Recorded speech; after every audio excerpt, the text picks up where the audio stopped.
So, guys, we all know how frustrated it is for some people who are still apparently under lockdown, like places like New York City, California, who is still under some form of lockdown.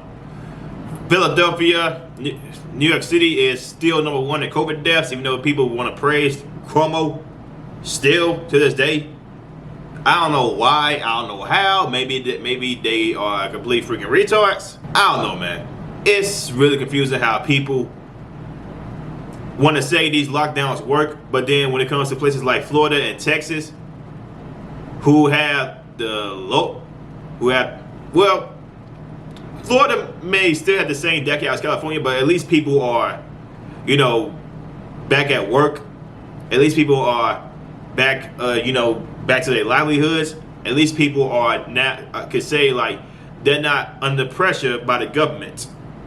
Again, fines, because that's where a lot of these lockdowns have brought people, especially people who have refused to go home because they want to stay out late.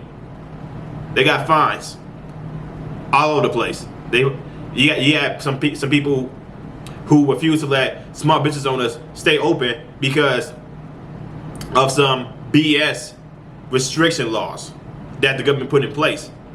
And you had some business owners come out and say, "Who is going to pay my employees? Are you going to pay my employees? No. Then what? Then why are you here? Oh, because we heard some reports. Fuck, I don't give a damn. You are not going to pay my employees. I got to pay my employees. I got a business to run in order to keep my house, in order to feed my kids, feed my family. These lockdown mandates have got out of control. It's been a whole year.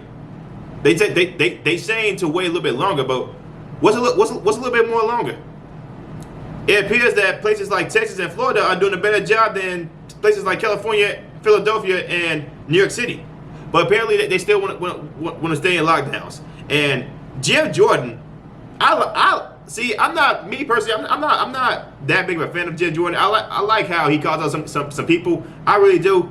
And Jim Jordan gave it to Dr. Fauci, who keeps on flipping the script every damn time. And he's the highest paid government official since last year. He got paid more than the goddamn president of the United States. How the hell does that happen? When you get paid more than the president of the United States, and you have not put in no federal laws. You have not put in no bills. All you did was put in mandates. That's all you did, and then the government took care of everything else. That's all Dr. Fauci did. So we're gonna watch this fiery clip of Jim Jordan basically giving it to Dr. Fauci, and Jim Jordan is basically saying what we all feel about these mandates, about and how the biases between these cities that are run by Democrats and Republicans need to stop. Let's go and watch it. Thank you, gentlemen, for yielding back. The chair now recognizes Mr. Jordan. Thank you, Mr. 5 Chair. minutes. Thank you, Mr. Chairman. Dr. Fauci, American citizens, some of who've lost their businesses because of lockdowns imposed due to the virus, and who've been told for a year they can't go to church, can't go to work, can't go to school, can't go to a loved one's funeral, can't go to their United States Capitol to petition their government, and if they dare speak anything that's contrary to what you've said or CDC has said, they get censored, as evidenced by the governor from our third largest state just last week facing that situation. All the while, as the ranking member, Mr. Scalise, has pointed out, migrants enter the country illegally from 60 different countries. They're processed, put on the plane, paid for by the American taxpayers without getting tested, flown somewhere or bused somewhere in the country. It just doesn't hardly seem fair. And so I'll go back to the question I asked the first round. Can you give us a specific measurement that will have to be attained, some outcome, some result that we have to reach, so that Americans know they're going to get their liberties back and be able to move on with their lives? You're asking for a number. If I have a number, it would have to be my best estimate, and that would be that the number of infections per day are well below 10,000 per day. At that point, and up to that point, there would be a gradual pulling back of some of the restrictions you're talking about, particularly when people are vaccinated more and more, because it's a combination of, if you're vaccinated, you're protecting yourself for sure, and the more people that get vaccinated in the community, the lower the level of infection will be. I understand. Well, give us an idea. I mean, look, you've given us thoughts on all kinds of subjects. You've opined on all kinds of issues. Give us your best guess then. I just did. No, you didn't. You didn't give us a time. When do you think this is going? Are we going to be here 2 years from now wearing masks? No, Jim Jordan asking Dr. Fauci the same question. Well, let me answer. You're ranting again. Let me I'm not ranting. Yes, you are. No, here's how it works, Dr. Fauci. Right. I get to ask you the questions. You're the highest paid official in the United States government. You've given us your advice on baseball, on dating apps, on cruise ships. You told us 0 masks, 1 mask, 2 masks, now back to 1 mask. I'm just asking you, when is it going to end? You can say I'm ranting. I'm actually asking the question that the citizens I get the privilege of representing, and my name actually goes on a ballot. I don't think your name's ever been on a ballot. My name goes on a ballot. The citizens I represent want to know the answer to when they can get their liberties back. You can call that ranting. I actually call it standing up for the Constitution, which I take an oath to uphold, Dr. Fauci, every year, every term that I serve in this Congress representing the folks in the 4th District of Ohio. So it is not ranting. It is defending the First Amendment. Badgering. And we'd like an answer, or your best guess, since you got an answer for everything else. Well, when we get the people in this country vaccinating, the overwhelming majority of the people in the country, and we project that will very likely be sometime in the beginning to mid of the summer.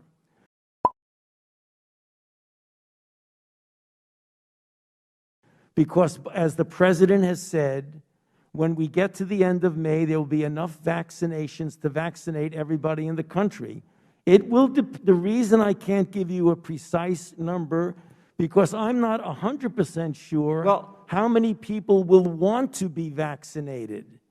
That's what I'm saying. If you get the overwhelming number of people you gave us a guess on Texas. Look at the chart here. This is 7-day average of case rate per 100,000 people. You gave us your guess on Texas.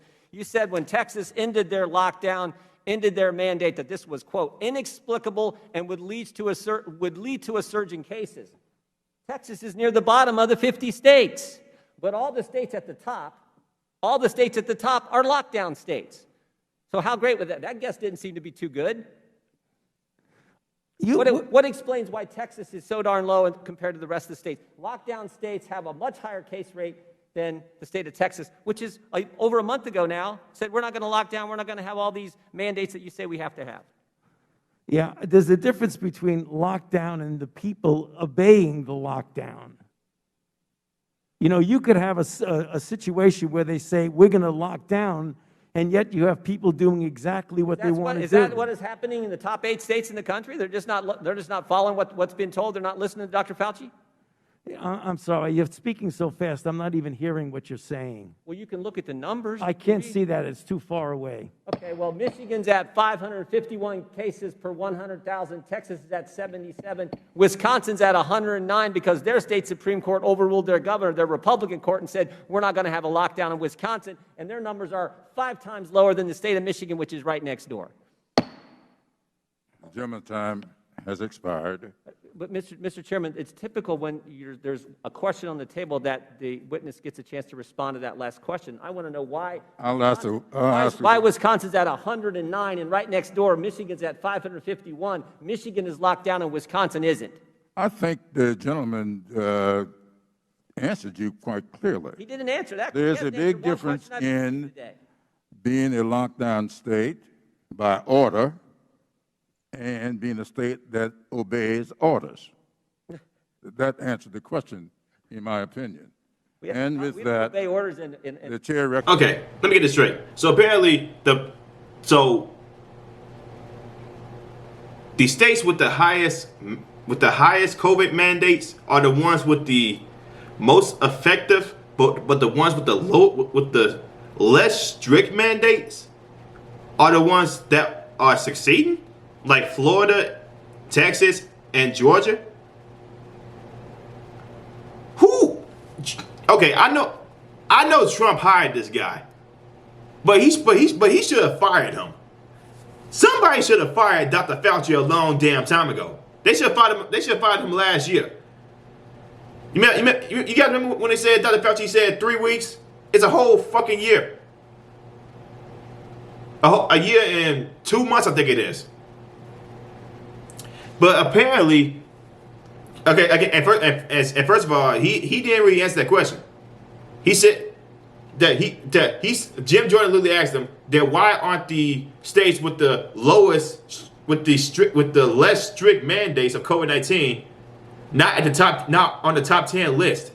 Dr. Fauci said, well, it depends on if they're following those mandates. Georgia, Texas, and Florida basically ended all COVID-19 restrictions. They are not in the top 10 list. Pennsylvania, Michigan, New York, New Jersey. What was that other one? California. Top 5. The top 10 is Florida barely reaches the top 10. Barely. So what's Dr. Fauci's excuse now? There's no excuse. These lockdowns ain't working. These mandates ain't working, since the mandates are still pretty much giving everybody more positive cases. Dr. Fauci is whoever is still listening to Dr. Fauci at this point, they need to be physically examined, because like I said, these mandates have gotten out of control. People have lost their livelihoods. They lost their businesses. Some people got evicted, and these stimulus checks are jack. Well, you get like what? A stimulus check every 3 months, 3-4 months. That barely covers your past due rent. So I applaud Jim Jordan for calling Dr. Fauci out on this. And then apparently Maxine Waters had the nerve to later tell Jim Jordan to shut up. Maxine Waters, you're a freaking idiot. Your city, your state is jack. Wait, what? What state does Maxine Waters U.S. representative for California? Yeah, Maxine Waters should not be talking when her state of California is in the top 10, or not yet, and basically the top 5 for COVID cases and COVID deaths. She has no right to tell Jim Jordan to shut up when her own damn city and state is a complete cluster. Give me a break, Maxine. You're bought and paid for, Maxine. You, Nancy Pelosi, and basically most of the politicians that's been there for like over 30 years. You're all bought and paid for. You guys need to hit the road. Put somebody else in charge. Somebody who's not out of touch. Because you guys are literally destroying this society, this economy, with your BS policies, and then y'all want to push the Supreme Court. The Supreme Court needs to shut y'all down. The Supreme Court needs to tell y'all to slow y'all roll, stay in y'all lane. Apparently y'all ain't getting the freaking memo. If you guys like what I'm saying, like, comment, subscribe, share this video. I'll see y'all in the next one. Peace.